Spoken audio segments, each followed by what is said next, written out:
So hello friends, आज हम start करेंगे डेरिवेशन करेंगे जो electric field due to multiple charge उसका डेरिवेशन करेंगे। एंड हम आज ख़त्म करेंगे कि जो इलेक्ट्रिक फील्ड लाइंस है वो क्या होती है। सो हमने पिछले वीडियो में देखा था कि इलेक्ट्रिक फील्ड के लिए हमने फॉर्मूला डिराइव किया था। सो वो ओनली पॉइंट चार्ज के लिए था। एंड इस वीडियो में हम देखेंगे जो इलेक्ट्रिक फील्ड है वो ड्यू टू मल्टीपल चार्ज कैसे होगा। सो डेरिवेशन जैसे हमने कूलम्ब्स लॉ, जैसे हमने प्रिंसिपल ऑफ सुपरपोजिशन पढ़ा था, वैसे ही जो डेरिवेशन हुआ था उसमें वैसे ही इसमें डेरिवेशन होगा। सो स्टार्ट करते हैं।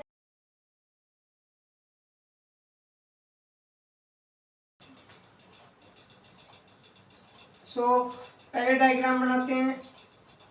डायग्राम से जैसे हमने कूलम्ब्स लॉ के लिए जो मल्टीपल चार्ज लगाया था, कूलम्ब्स लॉ मल्टीपल चार्ज भी लगाया था, वैसे हमने यहाँ पर ड्राइव करना है। जैसे Q1 चार्ज ले लिया, Q2 चार्ज ले लिया एंड Qn चार्ज।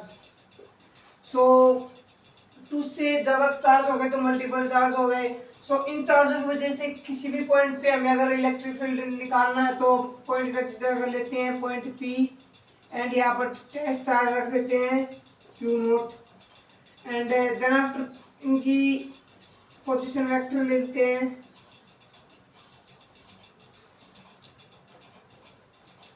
एंड इनका पोजीशन होगा R0 R1 vector, R0 vector and R2 vector and Rn vector. अब इस पॉइंट पे फाइंड करना है तो पोजीशन फाइंड करनी पड़ेगी सारे चार्ज के अकॉर्डिंग इनके ऊपर।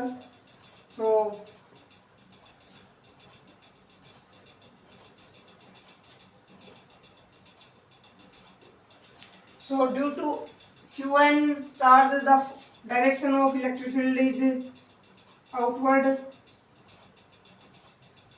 En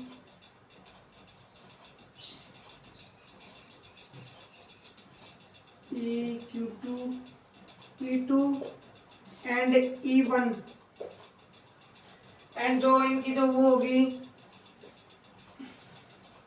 जो पोजीशन होगी R01 R02 मान लो, चाहे R0P R2P R2 R1P and same as it is सारे के लिए। सो पहले हमने एक चार्ज के लिए, एक पॉइंट चार्ज के लिए हमें इलेक्ट्रिक फील्ड के लिए फॉर्मूला जो हमने पिछली वीडियो में देखा था, तो हम Q1 के लिए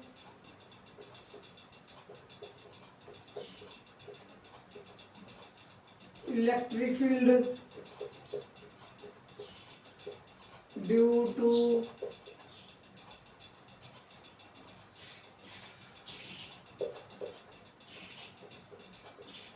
ऑन पॉइंट P।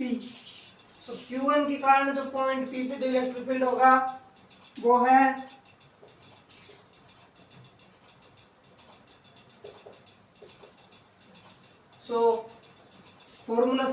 फॉर्मूला हमने पिछली बार देखा था। फॉर्मूला था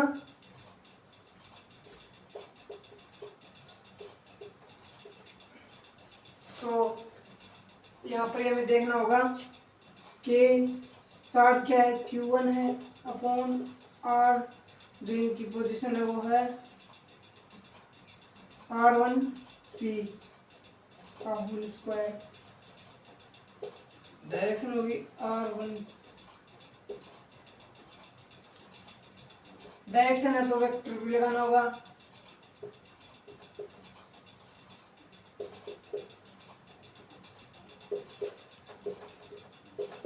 due to Q2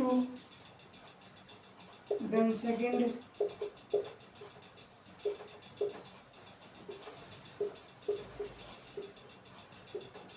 and R2P vector. Same Rn के लिए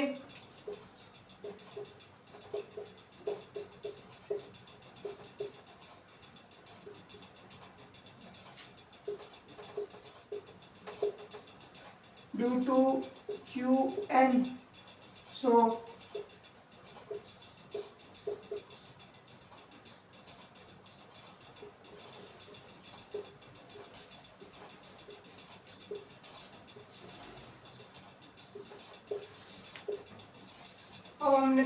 तीनों चार्ज के कारण जो इलेक्ट्रिक फील्ड निकाला है वो हमने कर लिया है।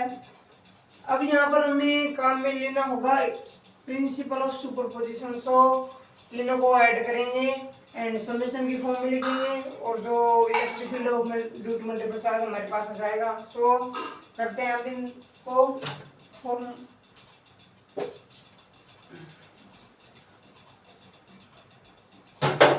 सो टोटल इलेक्ट्रिक फील्ड होगा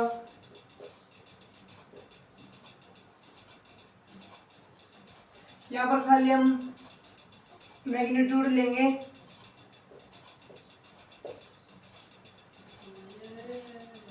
लास्ट में शो करेंगे।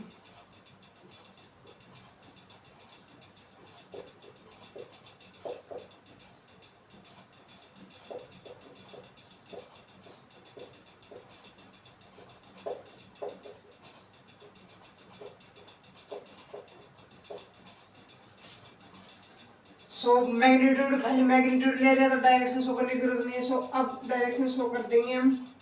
यहाँ पर देखो कॉमन क्या आ रही है, के कॉमन है। सो Q1 R1 P का square plus Q2 Qn Rn P का स्क्वायर एंड जो डायरेक्शन आर के साथ होगी, जो Q1 के लिए होगी वो R1P होगी कैप, R2P कैप होगी, RnP कैप। जो उसकी जो पोजीशन, जो उसका पोजीशन वेक्टर होगा उसी की तरफ जो इलेक्ट्रिक फील्ड की डायरेक्शन है वो होगी, जो हमने पिछले वीडियो में देखा था कि जो उसकी डायरेक्शन वो उसी तरफ है। सो अब इसको समेशन की फॉर्म में लिख लेंगे।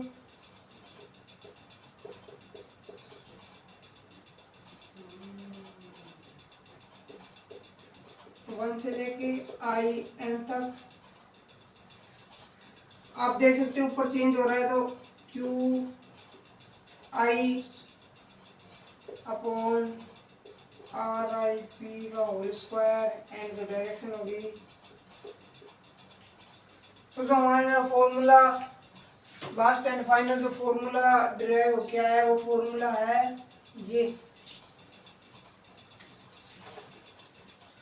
तो हमारे पास जो फॉर्मूला है वो डिराइव हो क्या है कि अगर हमें कितने भी जो चार्ज है उनकी वजह से अगर हमें फोर्स इलेक्ट्रिक फील्ड निकालना है, तो हमें यहाँ पर I1 से लेके जितने भी निकालना है 2 3 4 5 6 वैल्यू पुट करनी होगी एंड यहाँ पर उसकी वैल्यू पुट करनी होगी और उनकी जितने हमने वो लिखे हैं उतने ही हमें इनके टुकड़े कर लेंगे। जैसे 2 है तो Q1 upon R1P plus Q2 upon R2P। सो ऐसे एडिशन हो जाएगा एंड डायरेक्शन उनकी ओनली उसकी तरफ होगी जिस तरफ उनका हम पोजीशन वेक्टर लेंगे, जिस तरफ उनकी डायरेक्शन होगी ओरिजिन से लेके। अगर जैसे दो चार्ज हैं, ये P चार्ज है एंड ये Q चार्ज है, तो due to this electric field निकालना तो इसकी डायरेक्शन इसकी तरफ होगी। अगर कोई पॉजिटिव चार्ज है, अब यहाँ पर हमने दोनों पॉजिटिव चार्ज लिए थे तो हमने देखा था कि जो दोनों के बीच में जो इलेक्ट्रिक फील्ड की डायरेक्शन है वो होती है पॉजिटिव टू नेगेटिव। सो यहाँ पर दोनों पॉजिटिव था तो इसकी डायरेक्शन पॉजिटिव की तरफ ही होगी। सो मैंने बता दिया कि जो डायरेक्शन होगी वो पॉजिटिव की तरफ ही होगी। सो जो हमारे लिए electric field due to multiple charge के लिए फॉर्मूला है वो हमारे पास ये है।